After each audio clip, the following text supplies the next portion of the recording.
नमस्कार, डेली ब्लॉगमध्ये स्वागत आहे सगळ्यांना। Good morning. सकाळी सकाळी मुलांचा टिफिन रोज टेन्शन येते, मुलांसाठी काय बनवायचं काय नाही। तर बघा, आज आहे सॅटरडे, आणला पास्ता। आता बनवते पास्ता मुलाच्या टिफिनसाठी। दररोज पोळीनं भाजी खाऊन कंटाळले ना पोरं। चला म्हणलं आता पास्ताच बनवायचं म्हणलं आपण म्हणलं ठेवलाय। याच्यामध्ये टाकून देऊ आपण पास्ता, थोडंसं मीठ टाकून देऊ। मीठ टाकून पाणी गरम झालेलं आहे,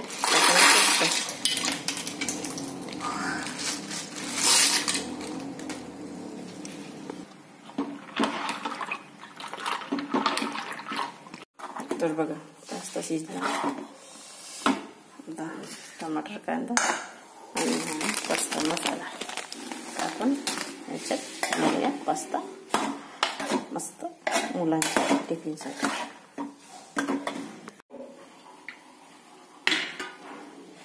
तर आपण कढई ठेवलेली आहे, कढईमध्ये आता टाकू तेल।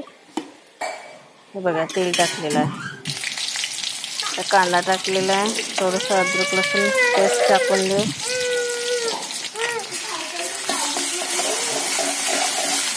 चांगलं होऊ दे त्याला। हळद टाकून थोडीशी मुठभर मीठ टाकून देऊ। टमाटर टाकून घेतो, टमाटर शिजते थोडा वेळ आणि त्याच्यामध्ये टमाटर टाकल्याच्या नंतर टाकून देऊ गजत उकडलेला पास्ता ठेवलेला आहे, त्याच्यात पास्ता म्हणजे कसं त्याच्यामध्ये पूर्ण मिक्स करून देऊ। पास्ता मसाला तर नाही आपल्याकडे, पास्ता मसाला टाकला बघा, पास्ता मसाला पण टाकला। करून घेऊ, प्लेटात काढून घेऊ। मुलीला लागली आहे भूक, सकाळीच शाळा राहते तर म्हटलं की शाळेसाठी बनवलं आहे। तिला मोठी आवड, घाई खूप करते शाळेत जायची। आता बघा खाऊन झालं तिचं, आता शाळेचे सॉक्स वगैरे घालत आहे, शूज घालत आहे। एक मुलगी इकडे खात आहे, दे म्हणे मम्मी आंघोळ झाली माझी। खाऊन गेलं तर बरं राहील लेकरांना। हा प्रिन्स बघा, प्रिन्सला खोकला आला सकाळी सकाळी।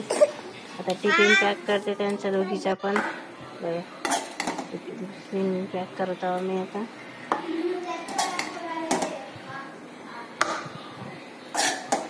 टिफिनमध्ये दोघीची टिफिन तयार करून द्यावं लागते आणि त्यांची 8-10 बस येते तर काय करते बघा। दोन्ही मुलीची टिफिन तयार आहे, तर त्याचा टिफिन केला आता पॅक। आता बघा त्या पॅक झाला आहे टिफिन दोघीचा पण। आता बघा दोघीची तयार झालं आहे, एकीची रेडी होऊन गेली बसते। आता बघा चालल्या त्या स्कूलमध्ये। तर सॅटरडे असल्यामुळे एवढी घाई गडबड राहते स्कूलची। सकाळचा टिफिन करून देणं, मुलाची तयारी करून देणं, हा सगळं करावं लागते, कारण की सगळी जिम्मेदारी मम्मीची असते ना, म्हणून। तर आजचा ब्लॉग एवढाच। सांगा कसा वाटला तर। आमचे मुलं दोन्ही मुली शाळेत गेलेल्या आहे, मुलगा घरी आहे, त्याचं पण करायला लागते। सकाळपासून खूप धावपळ होते। बस, धन्यवाद। लाईक करा, सबस्क्राईब करा।